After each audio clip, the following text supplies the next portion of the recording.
पहले आपको बताता हूं कि कैसे न्यू ऑर्लियंस में इस पूरी घटना को अंजाम दिया गया और जो आतंकी इसमें जब्बार बताया जा रहा है उसने कैसे इस पूरी घटना को अंजाम दिया। आतंकी हमले ने दरअसल अमेरिका को हिलाकर रख दिया है। आतंकी हमला यह बताया जा रहा है अमेरिका के न्यू ऑर्लियंस शहर में, जहां यह टेररिस्ट अटैक हुआ, जहां पर तेज स्पीड वाले पिकअप ट्रक ने भीड़ को पूरी तरह से कुचल दिया। कई लोगों पर यह ट्रक चढ़ा दिया। इस हमले में 15 लोग मारे गए हैं और 35 से ज्यादा लोग घायल हुए हैं। 35 के करीब लोग घायल हैं। FBI ने हमलावर की पहचान करने समेत कई बड़े खुलासे इस पूरी घटना को लेकर किए। हमलावर जब्बार बताया जा रहा है। पुलिस ने इसे मौके पर मार गिराया। बड़ी कार्रवाई करते हुए शमसुद्दीन जब्बार, जो आतंकी संगठन ISIS का समर्थक बताया जा रहा है, ISIS आतंकी जब्बार को मारने के बाद गाड़ी की भी जांच यहां पर की गई, जिसके जरिए इस पूरी घटना को अंजाम जब्बार ने दिया था। FBI को कार से ISIS का झंडा मिला, विस्फोटक भी बरामद यहां पर किए गए और साथ ही बड़ी कार्रवाई करते हुए जब्बार को मौत के घाट यहां पर उतारा गया। जब इसकी जांच हुई तो कनेक्शन आखिर कैसे निकल रहा है, वहीं सबसे पहले शमसुद्दीन जब्बार, जो कि ISIS का आतंकी बताया जा रहा है, जिसे मौके पर ही बड़ी कार्रवाई करते हुए अमेरिकी पुलिस की तरफ से ढेर कर दिया गया, मौत के घाट उतार दिया गया। और ISIS के साथ आखिर कैसे इसका कनेक्शन जो है वो निकलकर सामने आया। लेकिन सबसे बड़ी बात यह कि आखिर शमसुद्दीन ने इस पूरी घटना को अंजाम क्यों दिया और क्या ISIS हावी इस वक्त अमेरिका के अंदर होता हुआ नजर आ रहा है। लेकिन सबसे पहले जब्बार को लेकर क्या कुछ बड़ी जानकारी अमेरिकी पुलिस की तरफ से दी गई है। ISIS का आतंकी पूरा नाम शमसुद्दीन जब्बार इसका बताया जा रहा है, जिसने इस आतंकी घटना को अंजाम दिया। शमसुद्दीन जब्बार 42 साल का था। शमसुद्दीन जब्बार का ISIS से भी कनेक्शन बताया जा रहा है। सोशल मीडिया पर एक वीडियो दरअसल इस शख्स ने पोस्ट किया था। जब्बार ने खुद को ISIS का समर्थक बताया। वीडियो में जब्बार ने मुसलमानों को भड़काया। अमेरिका और यूरोप और साथ ही रूस में भी बड़े हमले के लिए वो लोगों को भड़काता हुआ दिख रहा है। वहीं आतंकी जब्बार की गाड़ी में ISIS का झंडा मिला, जिसके बाद इस पूरे प्रकरण में जांच भी अमेरिकी पुलिस की तरफ से तेज की गई और साथ ही साथ ये कहा गया कि ISIS आखिर अमेरिका के अंदर कैसे अपने पैर पसारते हुए नजर आ रहा है। लेकिन सिर्फ यही नहीं, अमेरिका एक बार फिर दहला और बड़ा हमला हुआ लॉस वेगस के अंदर, अमेरिका के अंदर, जहां पर एक साइबर ट्रक कैसे धमाके से ब्लास्ट यहां पर होता है और पूरे अमेरिका में हड़कंप मच जाता है।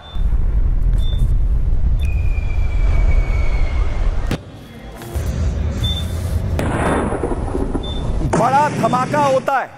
सबसे बड़ी बात यह कि अमेरिका के नए राष्ट्रपति डोनाल्ड ट्रंप जो होने जा रहे हैं, 20 तारीख को उन्हें शपथ देनी है। उनका होटल ट्रंप टावर, उसके ठीक सामने ये जबरदस्त ब्लास्ट में साइबर ट्रक के परखच्चे उड़ जाते हैं और पूरी तरह से अफरा तफरी चारों तरफ। एक शख्स की इस हमले में जान चली जाती है। बड़ी बात यह है कि जिस तरीके से यह पूरी घटना सामने आई है, एक तरफ डोनाल्ड ट्रंप का होटल, दूसरी तरफ एलोन मस्क जो बेहद करीबी हैं डोनाल्ड ट्रंप के, उनके साइबर ट्रक में यह बड़ा धमाका होना। वहीं जिस दौरान यह जबरदस्त धमाका हुआ, धमाके के बाद डोनाल्ड ट्रंप के होटल में आग लग गई। चारों तरफ आग की लपटें दिखी। उसे काबू करने के लिए कोशिशें यहां पर की गई, लेकिन धमाका बेहद जोरदार था, जिसमें कई लोग घायल हुए और न सिर्फ एक शख्स की जान भी यहां पर चली गई। और अब सवाल ये उठ रहे हैं कि दो बड़े हमले जिस तरीके से होते हैं, एक तरफ एक ट्रक से हमला कर कई लोगों की जान ले ली जाती है, वहीं दूसरी तरफ जोरदार धमाका साइबर ट्रक में होता है। नए राष्ट्रपति जो डोनाल्ड ट्रंप अमेरिका के होने जा रहे हैं। और इसी बीच बड़ी अपडेट दूं दोनों घटनाओं को लेकर, लॉस वेगस की घटना हो या न्यू ऑर्लियंस की, उन्हें जांच अब पुलिस जोड़कर कर रही है। अमेरिका में हमले के बाद पुलिस ने जांच जिस तरीके से शुरू की है, दोनों घटनाओं को जोड़कर देख रही है पुलिस।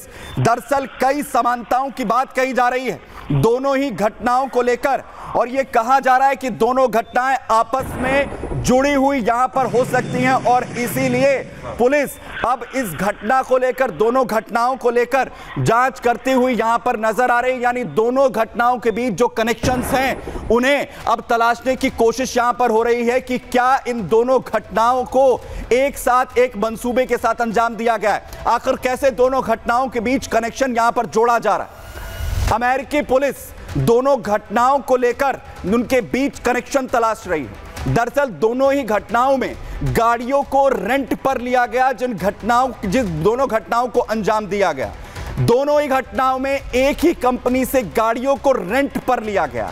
बड़ी बात यह कि दोनों ही घटनाओं में आरोपी अमेरिकी सैन्य सुरक्षा बलों के साथ जुड़े रहे हैं जो इसमें शामिल थे, जिन्होंने इस घटना को अंजाम दिया। वहीं दोनों ही एक ही मिलिट्री बेस पर भी काम कर चुके हैं, साथ में एक साथ सेवाएं दे चुके हैं। बड़ी बात यह भी कि 20 जनवरी को डोनाल्ड ट्रंप अमेरिकी राष्ट्रपति की शपथ लेने वाले हैं और ट्रक हमले का अब मिडिल ईस्ट का जो कनेक्शन है वो भी ढूंढा जा रहा है, क्योंकि मिडिल ईस्ट में जहां अमेरिका लगातार एक्टिव है, वहीं इजराइल ने हिजबुल्ला, हूती, ईरान और हमास के खिलाफ जिस तरीके से बड़ी कार्रवाई की है, उसे लेकर भी आतंकी संगठनों में अमेरिका के खिलाफ गुस्सा है और इसीलिए क्या इस घटना को अंजाम यहां पर दिया गया। दो बड़ी घटनाएं अभी तक मैंने आपको बताई, लेकिन इन दो घटनाओं के बाद एक और बड़ी घटना, एक और बड़ा अटैक इंतजार कर रहा था अमेरिका में। और बड़े घटना सामने आई न्यूयॉर्क से, जहां पर एक नाइट क्लब के बाहर जबरदस्त फायरिंग की जाती और कई लोगों की जान इस घटना में गई, जहां अंधाधुंध फायरिंग, क्योंकि नए साल का जश्न मनाने के लिए लोग इकट्ठा हुए थे।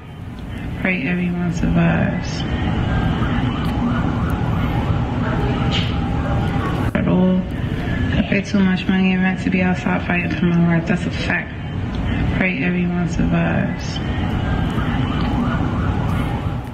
दरअसल नए साल का जश्न मनाने के लिए लोग इकट्ठा हुए और इसी दौरान बड़ा हमला यहां पर कर दिया जाता है और कई लोगों की जान इस हमले में चली जाती है। यानी नए साल की शुरुआत होते ही कई बड़े हमले, 3 बड़े हमले अमेरिका ने झेले और सवाल यही कि आखिर अमेरिका को दहलाने की ये साजिश किसकी तरफ से जो है वो रची गई और आखिर क्यों अमेरिका के अंदर ये दहशत फैलाने की कोशिश की जा रही है। क्या आतंकी इस पूरी साजिश को रचते हुए जो है वो नजर आ रहे हैं। वही आपको बताता हूं कि आखिर कैसे ये पूरी साजिश जो है वो रची गई और 24 घंटे के अंदर जो 3 बड़े हमले अंजाम दिए जाते हैं अमेरिका के अंदर। 24 घंटे में ये ताबड़तोड़ हमले जो एक के बाद एक किए गए। 24 घंटे में अमेरिका के अंदर 3 बड़े हमले दरअसल किए गए हैं। इसमें न्यू ऑरलियंस में हमला होता है, हमले के बाद 2 और बड़े अटैक अंजाम दिए गए। वहीं नवनिर्वाचित राष्ट्रपति डोनाल्ड ट्रंप के होटल के बाहर साइबर ट्रक में जबरदस्त ब्लास्ट होता है। अमेरिका के लॉस वेगास में ट्रंप के होटल के बाहर यह जोरदार धमाका हुआ। टेस्ला कंपनी के साइबर ट्रक में विस्फोट के बाद एक शख्स की जान चली गई। वहीं साइबर ट्रक में विस्फोट के बाद 7 लोग बुरी तरीके से जख्मी हुए हैं। वहीं ट्रंप के होटल के बाहर ब्लास्ट के बाद बैरिकेडिंग कर दी गई, सुरक्षा पूरी तरह से बढ़ा दी गई। विस्फोट हुआ, ट्रक एलन मस्क की टेस्ला कंपनी का था। वहीं ट्रंप ने अपनी सरकार में एलन को अहम पद के लिए नामित किया हुआ है। वहीं अमेरिका के न्यूयॉर्क में नाइट क्लब में भी भीषण गोलीबारी हुई। न्यूयॉर्क के नाइट क्लब के हमले में तकरीबन 11 लोगों की जान जाने की खबर है, जिसके बाद अफरा तफरी पूरे अमेरिका में है। लेकिन यह कहा जा रहा है कि क्या ये घटनाएं आपस में जुड़ी हुई हैं और ISIS कनेक्शन सामने आना क्या अमेरिका के अंदर IS की एंट्री बता रहा है। जरा देखिए।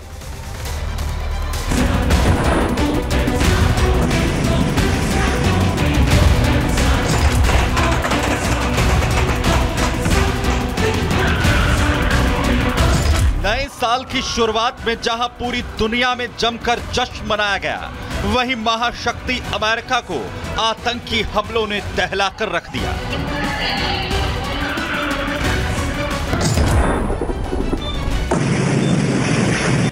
न्यूयॉर्क से लेकर लॉस वेगस और न्यू ऑरलियंस तक हमले से दहल गए। जश्न का माहौल मातम में बदल गया। वहीं इन हमलों के बाद दावा किया जा रहा है कि क्या अमेरिका में नए साल के साथ ही ISIS के आतंक की एंट्री हो चुकी है। दरअसल न्यू ऑरलियंस में न्यू ईयर का जश्न मना रहे लोगों को जिस शख्स ने कुचलकर 15 लोग की जान ली, उसे तो पुलिस ने मार गिराया, लेकिन उसकी पहचान ISIS आतंकी शमशुद्दीन जब्बार के तौर पर हुई है। जब्बार ने हमले से पहले सोशल मीडिया पर एक वीडियो भी पोस्ट किया था, जिसमें वो अमेरिका और यूरोप में हमले करने के लिए लोगों को उकसा रहा है। एक और हमला लॉस वेगस में ट्रंप के होटल के बाहर अंजाम दिया गया, जहां एक साइबर ट्रक में जोरदार धमाका हुआ, जिसमें एक शख्स की जान चली गई, तो वहीं कई लोग घायल भी हुए हैं।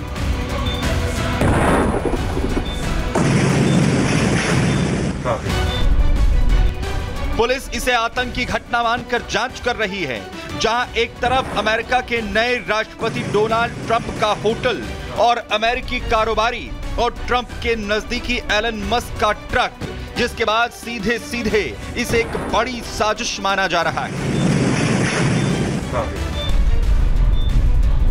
वहीं न्यू ऑरलियंस और लॉस वेगस में हुए हमले को जोड़कर भी अमेरिकी पुलिस जांच कर रही है, क्योंकि दोनों घटनाओं में काफी समानताएं देखने को मिल रही है, जिसके बाद अमेरिका में ISIS की एंट्री का दावा किया जा रहा है।